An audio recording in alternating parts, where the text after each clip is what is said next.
Good morning. আশা করব তোমরা সবাই খুব ভালো আছো আর সুস্থ আছো। আমিও খুব ভালো আছি। আজ হচ্ছে 26শে জুন, শুক্রবার। বাজে এখন ওই সকাল 8টার মতো। অনেকক্ষণ আগে ঘুম থেকে উঠে আমার যা যা সকালের কাজকর্ম থাকে, প্রায় ঘন্টাখানেক সময় লাগে, সেগুলো সমস্ত কিছু কমপ্লিট করে গা ধুয়ে জামা কাপড় পাল্টে এই চলে এসেছি এখন চা করতে। আর বিস্কুটের কৌটোটা না আগের দিন ধুয়ে দিয়েছিলাম, তো এই জন্য বিস্কুটের কৌটোটাতে আবার নতুন করে বিস্কুট ঢালছি, কারণ বিস্কুট শেষ হয়ে গেছে। আর ওদিকে তাতান রেডি হয়ে গেছে, ওর আজকে ইংলিশ পড়া আছে সকালবেলা, ইংলিশ পড়তে যাবে। অথচ সকালবেলা যখনই কিছু পড়া থাকে, যোগা থাকে, ও কিচ্ছু মুখে দিয়ে যায় না।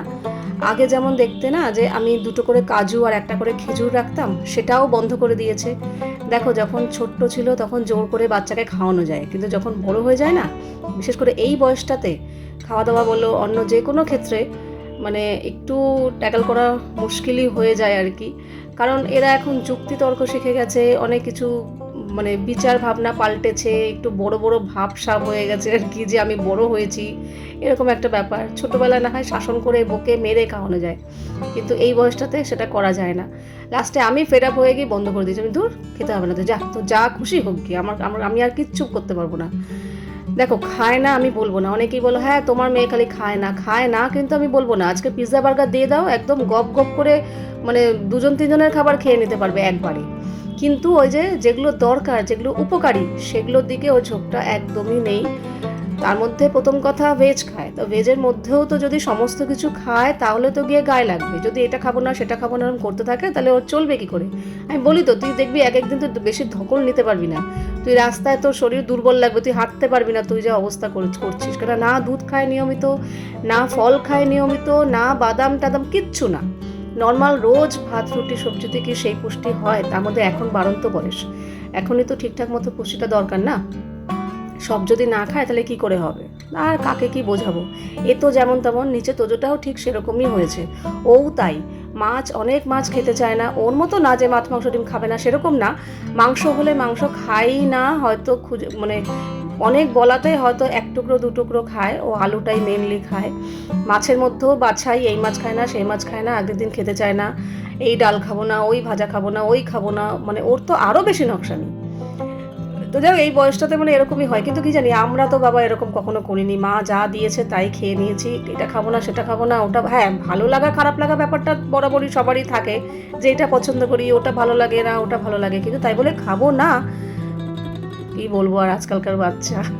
যাই হোক, এই জন্য জোর করে ওকে দুটো বিস্কুট খাওয়ালাম। এই বিস্কুট খাওয়াতে গিয়েও আমার সাথে ঝগড়া অশান্তি লেগে গেছে। হ্যাঁ, আমার সকালবেলা উঠেই খেতে ইচ্ছা করে না, এই না যে খালি মুখে কেউ বেরোয়। জন্য জোর করে দুটো বিস্কুট খাইয়ে দিলাম, তারপরে ও পড়তে গেল, আমি চা খেলাম। 10টা আমার এদিকে সকালের সমস্ত কাজকর্ম কমপ্লিট হয়ে গেছে, শুধু কাঁচা হয়নি, আর 5 মিনিট দেখাচ্ছে, তারপরে জামা কাপড়গুলো মেলে দেবো। এখানে আজকে বাসন বেশি ছিল না, কালকে তো সারাদিন ছিলামই না, ওই সকালে যেটুকু খেয়েছি সেই বাসন ফাঁকা হয়ে গেছে। আর সকালবেলা একটু আটা মাখলাম, মানে রুটি করব বলে। তাতান তো পড়তে গেছে, এই যে এখানে 5খানার মতো আটা মাখলাম। তাতান দুটোর বেশি খেতে চায় না, আর আমার সকালে লাগে। আমার 3টে রুটি খাই সকালবেলা, যখনই খাই, সকালে খাই, রাতে খাই। যদি ঠিকঠাক মতো নর্মাল লাইফ থাকে তাহলে 3টে রুটি খাই, আর যদি সন্ধ্যাবেলা কিংবা আগে এটা সেটা খেয়ে থাকি তাহলে হয়তো খেতে পারি না, যেমন আগের দিন রাত্রে একটা রুটি খেয়েছিলাম। তো এরকম ব্যাপার। তো 5টা রুটি করব তাতান আসলে, আর তরকারি কিছু করতে হবে না। রুটি করার সিদ্ধান্ত এই কারণেই নেওয়া, আমার মা কালকে এই যে একটা তরকারি পাঠিয়ে দিয়েছে, এটা হচ্ছে পটল আলু সয়াবিন দিয়ে তরকারি। কালকে দেখেছিলাম পায়েস দিয়েছিল, আর এই তরকারিটা পাঠিয়ে দিয়েছিল। তো তাই জন্যই সকালবেলা ভাবলাম তাহলে একটু রুটি করে ফেলি, আমার আর তাতানের খাওয়া হয়ে যাবে।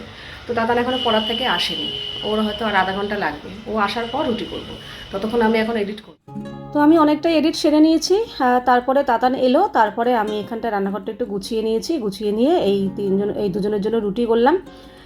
তোজো এসছিল এই সময়টাই, আমি কী রে খাবি? বলছে কী দিয়ে? যেই বললাম, বলে না না, মানে নিচে ভাবতে পারছো পরোটা আলু ভাজা হয়, ও সেটাই খায় না, আর এই তরকারি দিয়ে রুটি, রুটি তো মানে প্রশ্নই নেই, খেলো না। আমি আর তাতান খেলাম। আজকে মুগ ডাল করব।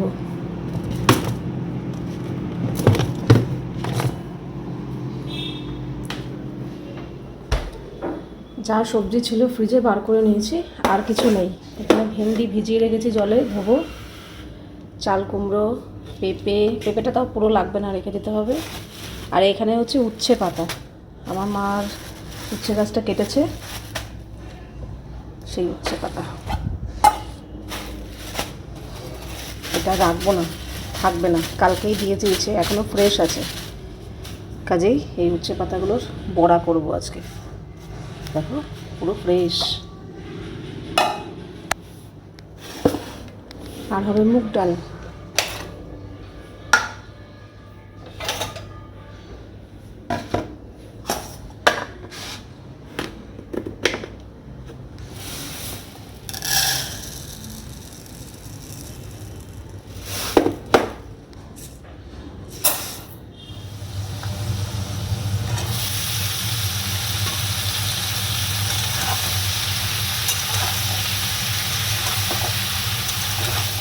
এখানে চাল কুমড়ো দিয়ে মুগ ডাল হয়ে গেছে। ডাল সোমবার দিয়ে দিয়েছি। নামানোর আগে একটু ঘি দিয়ে দেবো, ব্যাস। এই চাল কুমড়োটা আমাদের ঘরে অন্য কোনো কিছু করে খেতে চায় না, একমাত্র যদি ডাল করি তাহলে খায়। চাল কুমড়োর ঘন্ট খুব একটা পছন্দ করে না, করলে না ফেলা ছড়া যায়। এ বলে খাবো না, ও বলে খাবো না। ডালটা করলে খেয়ে নেয় সবাই। এখানে রান্না বান্না হয়ে গেছে। এখানে ভাত আছে, আর এখানে পেঁপে সেদ্ধ। মুগ ডাল সেদ্ধ যখন বসিয়েছি, মুগ ডালের মধ্যেই দিয়ে দিয়েছিলাম 3 টুকরো পেঁপে সেদ্ধ। এই হচ্ছে ভেন্ডি আলু ভাজা, আর এই হচ্ছে চাল কুমড়ো দিয়ে মুগের ডাল। এই হচ্ছে আজকের সিম্পল রান্না। আর এখানে আমার মা যে কালকে উচ্ছে পাতা পাঠিয়েছিল, পাতাটা ভালো করে ধুয়ে রেখেছি এখানে। আর এখানে বেসন গোলা হয়ে গেছে। বেসন, চালের গুঁড়ো, নুন, হলুদ আর অল্প একটু খাবার সোডা দিয়ে বেসন গুলে রেখেছি। খাবার আগে ঠিক গরম গরম বড়া ভাজবো। আর এখন গ্যাসের জায়গাটা পরিষ্কার হয়নি, এই জায়গাটা পরিষ্কার করব। তার আগে আমি এই জায়গাটা পরিষ্কার করবো। এই দেখো, দেখলেই বুঝতে পারবে। এখানটা দেখো বেশ ভালো নোংরা হয়ে গেছে, অনেক দিন পরিষ্কার করা হয় না। বেঁচে গেছে দুপুর 1:30। এই সময় ইন্দ্রবাবু আমাদের খাওয়া দাওয়া হয়ে যায়, আবার বেরোনোর জন্য প্রস্তুত হয়, কিন্তু আজকে এখনো অবধি ঢোকেই নি। যাই হোক, সময় মতো আসবে, রান্না তো হয়ে গেছে, আসলে গরম গরম বড়া ভাজবে। আর দেখবে এক এক সময় মনে হয় কি যে একটু ঝোল ঝোল খেতে ইচ্ছা করে, একটু মশলাপাতি দিয়ে একটু রিচ কষা ঝোল খেতে ইচ্ছা করে। আবার এক এক সময় দেখবে মনে হয় কি প্লেন সিম্পল ডাল ভাত, কোনো রকম মশলাপাতি খাবো না, দেখবে সেরকমও মাঝে মাঝে ইচ্ছে করে।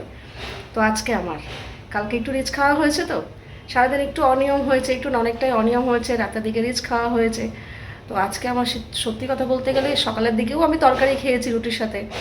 সত্যি কথা বলতে গেলে দুপুরবেলা আমার একদম সিম্পল সাদামাটা খেতে ইচ্ছা করছে, ডাল, প্লেন ডাল, ভাত সেদ্ধ। তো যাই হোক, আজকে রান্নাগুলো হয়তো পছন্দের না, কিন্তু মানে একদম সাদামাটা, মানে ভালো লাগছে আর কি। যে হ্যাঁ, একটা রিচ খাওয়ার পরের দিন মনে হয় না একটু সাদামাটা খাই, পেটটাকেও শান্তি দেওয়া আর ভালোও লাগে খেতে। তবে হ্যাঁ, আজকে আকর্ষণীয় একটুখানি আছে, যেটা হচ্ছে একটু তেলে ভাজা হবে এটা। তো ঠিক আছে, বড়া অলওয়েজ আমার ভালো লাগে। ইন্দ্র যদি চলে আসতো তাহলে ওকে খেতে দিতাম, খেতে দিয়ে হয়তো কাজটা করতাম, কিন্তু ও এখনও আসেনি। তো ভাবছিলাম কি, যদি ও আসার আগে আমার এই কাজটা হয়ে যায়, তাহলে ঝপ করে স্নানটা সেরে আসবো, তাহলে একসাথে খেতে বসতে পারবো। ও খুব পছন্দ করে যে একসাথে খাবো, কিন্তু কোনো দিনই দুপুরবেলা, যেদিনকে বাড়িতে থাকে সেদিনকে একসাথে খাই, কিন্তু যেদিনকে মনে করে বেরোবে সেদিনকে তো একসাথে খাওয়া কোনো দিনই হয় না, ও আগে আগে খেয়ে নেয়। তো কিন্তু সেটাও হয়নি। আমি কাজ করে জাস্ট আমার কমপ্লিট হয়েছে, আমি রান্নাঘর থেকে বেরোবো, ওই সময় দেখছি চলে এসেছি। না না না, আর স্নান করতে যাওয়া যাবে না, এখন তো ও স্নান করবে, ওকে খেতে দেবো, ও বেরিয়ে যাক, তারপরে আমি ধীরে সুস্থে স্নান খাওয়া দাওয়া করবো। তো আজ এই জায়গাটা পরিষ্কার আমি তারপিন তেল দিয়ে করি, কারণ একটু তেল যেটা হয় তো খুব বেশি হয় না, কিন্তু অনেক দিন বাদে বাদে বেশ মোটামুটি হয়। কারণ রান্নার ঝাঁঝটা চিমনি টানে ঠিকই, কিন্তু তাও এপাশে ওপাশে যায়। আর এটা যেহেতু একদম সাইডে, তো গ্যাসের কাছেই, তো একটু তেল যেটা হয়, তো এই জন্য তারপিন তেল দিয়ে পরিষ্কার করি, খুব সুন্দর পরিষ্কার হয়ে যায়। আর এখানে আগে সার্ফের জল দিতাম, খুব ভুল করতাম, যার জন্য একটু ক্ষতি হয়েছে হালকা। কিছু কিছু জায়গা না সানমাইকা উঠে গেছে জল লেগে, এটা তো জল লাগানো যায় না। তো প্রথমে বুদ্ধিটা আসেনি যে তারপিন তেল দিয়ে করবো, পরে এসছে বুদ্ধি, যা কিছু করার নেই। তো আমি তারপিন তেল দিয়ে পরিষ্কার করি, খুব সুন্দর পরিষ্কার হয়ে যায়। তবে হ্যাঁ, আজকে কিন্তু চিমনি পরিষ্কার করব না, তার কারণ আমি কয়েকদিনের মধ্যেই চিমনির সার্ভিসিংয়ের জন্য লোক ডাকবো। আমার চিমনিটা একটু প্রবলেমও হচ্ছে, সাকশনটা কাজ করছে না ঠিক মতো, মানে টানার যে ক্ষমতাটা সেটা আগের মতো অতটা হয় না, একটু কমই হয়।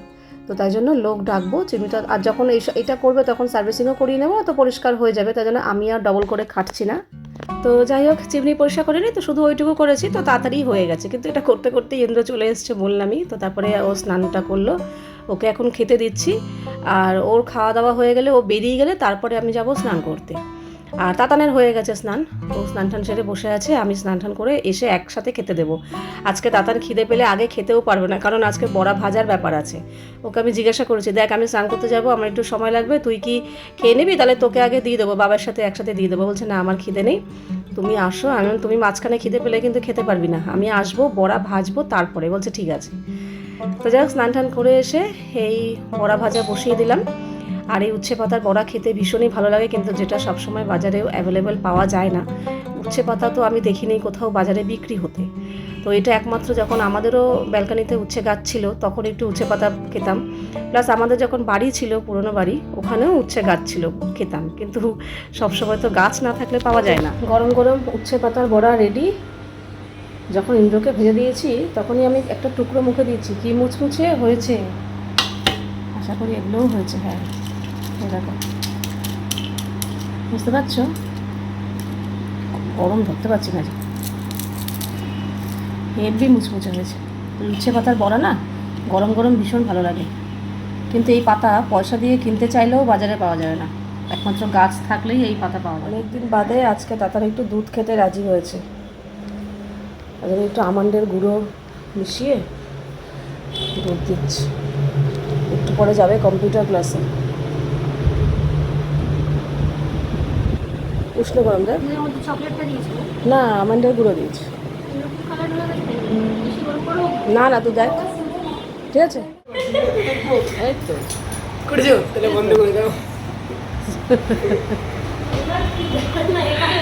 সমানে ওর পেছনে লেগে যাচ্ছে। হ্যাঁ, আমার সাথে লিচু দিদমে যেতে হবে। কিচ্ছু জানে না, তখন ওরা কি বিরক্ত করছিল।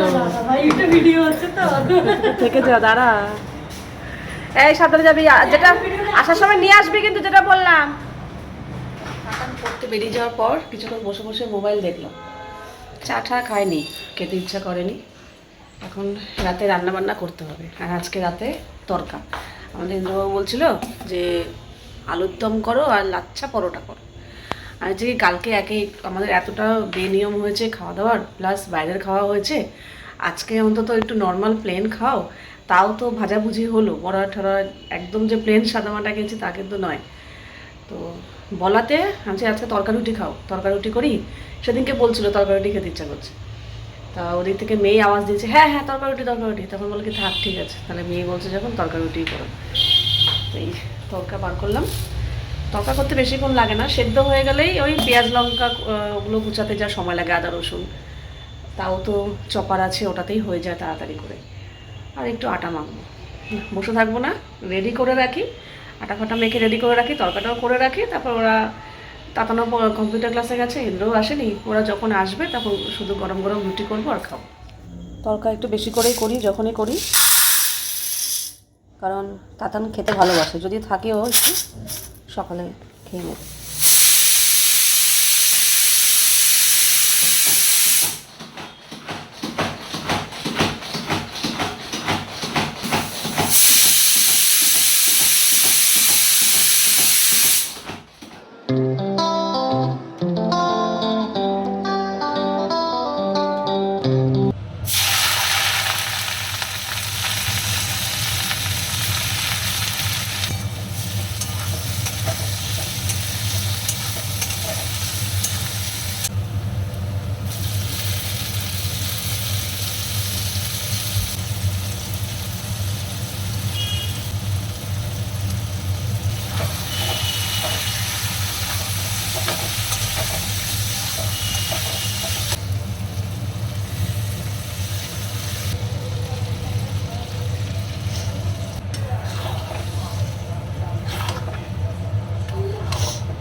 তরকারিটাও রেডি, নামানোর আগে একটু কসুরি মেথি দিয়ে দিলাম, ব্যাস। একটু ঘন ঘন করেছি আর একটু পরিমাণেও বেশি করেছি, আমাদের সকালেও হয়ে যাবে। আর তরকা এরা দুজনেই, বাবা মেয়ে দুজনেই পছন্দ করে, কাজেই তাতান তো এমনও হয় রুটি কম খেয়ে তরকা বেশি বেশি করে খায়। তাতানের তো আজকে কম্পিউটার ক্লাস ছিল, তো ওখান থেকে আসার পরেই ও আমাকে বললো কি মাম খিদে পেয়েছে, আমাকে দিয়ে দাও খেতে। তো ওর মতো না আগে আমি রুটি করে ওকে দিয়ে দিয়েছিলাম, 3টে রুটি করেছিলাম, 2.5খানার মতো খেয়েছে, আর হাফ রেখে দিয়েছে, ওটা আমি খেয়ে নিয়েছি। আর তাতানের খাওয়া হয়ে গেছে, ও আবার খেয়ে দিয়ে সঙ্গে সঙ্গে শোয় না, একটু বসে ঘুরে ফিরে একটু ফোন দেখে তারপরে শুতে যায়। আবার কোনো কোনো সময় যদি পড়া থাকে তাহলে অনেক মানে রাত অবধি পড়ে। আর এদিকে ইন্দ্র আসার পর ও এসে আবার স্নান টান করলো, আজকে আর চা ঠা কিছু খায়নি, বললো আমার খিদে পেয়ে গেছে খেতে দিয়ে দাও। তো সঙ্গে সঙ্গে রুটি করে আমরা দুজন এখন খেয়ে নিলাম।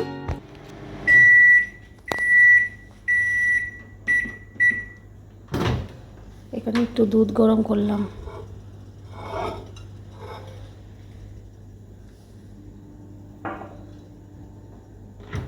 বেজে গেছে 12টা। এই আমাদের সব খাওয়া দাওয়া কমপ্লিট হলো, আমি ওদিকে কাজবাজ সব শেষ করে যে যার মতো জাস্ট শুতে গেল। আর আমি আমার জন্য 1 কাপ দুধ গরম করলাম, এটা খেতে খেতে জাস্ট কিছুক্ষণ একটু মোবাইলটা স্ক্রল করবো, ব্যাস তারপর শুতে যাব। আর এই তো, আর একটা কথা কি, আজকে ভিডিওতে আমি প্রচুর কমেন্ট এসছে, আর আজকের ভিডিওতে না মানে আগের দিন ভিডিওতেই, মানে আমার তো 25 তারিখ বার্থডে গেছে, তো আমি তো 25 তারিখে ব্লগ ছেড়েছি পরে, দুপুর 1টার পরে, কিন্তু তার আগে থাকতেই আমার কাছে প্রচুর কমেন্ট আসা শুরু হয়ে গেছে বার্থডে উইশ করার জন্য। তো এটাই ভালো লাগে যে তোমরা কি করে মনে রাখো। দেখো আমি তো তোমাদের কেউ হই না, মানে জাস্ট তোমরা ফোনে দেখো আর কি, আমার রেগুলার দৈনন্দিন জীবন তোমাদের সাথে শেয়ার করি, তোমরা দেখো। তো দেখতে দেখতে আমি তোমাদের এতটা কাছের হয়ে গেছি, এতটা ঘরের মেয়ে হয়ে গেছি যে আমার জন্মদিনটা পর্যন্ত তোমাদের মনে থাকে অনেকের, বেশিরভাগ। অনেকেই আমাকে আগে থাকতেই উইশ করেছো, ব্লগ ছাড়ার আগে থাকতেই। আর ব্লগ ছাড়ার পরে তো এসছে, সেটা তো পরের ব্যাপার, কিন্তু আগে থাকতেই মানে মনে রেখে যে আজকের দিনটা আমার জন্মদিন, সেই দিনটা মনে রেখে যে আবার পরের বছর উইশ করা, এটাই অনেক। নিজের মানুষরাই আজকাল মনে থাকে না, মনে রাখে না। আর সেখানে তোমরা আমার এতটা দূরে থেকেও, তোমরা অনেকে অনেক দূর দূর থেকে আমার ব্লগ দেখো, এতটা দূরে থেকেও যে এত কাছে হয়ে গেছো, মানে ভাবাই যায় না। এটা একদম সত্যি কথা, আমি মাঝে মাঝে অবাক হয়ে যাই আমার, যে এটাও কি সম্ভব। আমার মাঝে মাঝে মনে হয় যে এত দূরে থেকে জাস্ট ক্যামেরাতে দেখে, মানে ফোনে দেখে কেউ কাউকে কারোর প্রতি এতটা ভালোবাসা, এতটা সম্মান আসতে পারে, মানে আমি ভাবা যায় না। মাঝে মাঝে আমার অবাক লাগে। যাই হোক, হতে পারে।